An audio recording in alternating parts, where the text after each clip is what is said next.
माजी विधान परिषदेचे सदस्य आणि हल्लीचे विधानसभेचे सदस्य आमशादादा पाडवी हे सुद्धा पोलिसांच्या बरोबर हजर असताना अक्कलकुवा तालुक्यामध्ये पोलिसांचे पीआय तिथं असतानाही त्यांच्यावर खोटी फिर्याद एका भगिनीने दिली की विनयभंग केला यांनी, आणि ती पण रजिस्टर होते.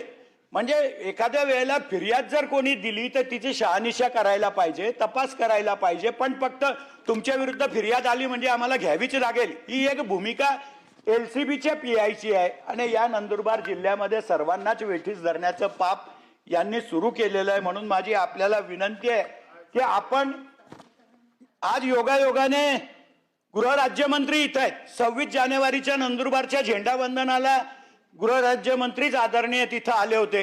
त्यांना सुद्धा लोकांनी पूर्ण परिस्थिती त्या नंदुरबार जिल्ह्याची सांगितली आहे, त्यांना सुद्धा वस्तुस्थिती माहिती आहे. आणि म्हणून माझी विनंती आहे की एलसीबी पीआयची तात्काळ तुम्ही जर तिथून बदली केली तर नंदुरबार जिल्हा 90% शांत होऊन जाईल. आणि म्हणून या सगळ्या याच्यातून सस्पेंड जेव्हा होईल, कारण सस्पेंड केलं तरी बी कामावर घेतात, नंतर मग कशाला कटकट पाहिजे, त्याच्यापेक्षा तात्काळ त्यांची इथून बदली करावी अशी मी मागणी करतो. आणि माननीय गृहराज्यमंत्र्यांना विनंती करतो की आपल्याला वस्तुस्थिती माहिती आहे तर आपण नंदुरबार जिल्ह्याला न्याय द्यावा. धन्यवाद. माननीय गृहराज्यमंत्री. सभापती महोदय, सन्माननीय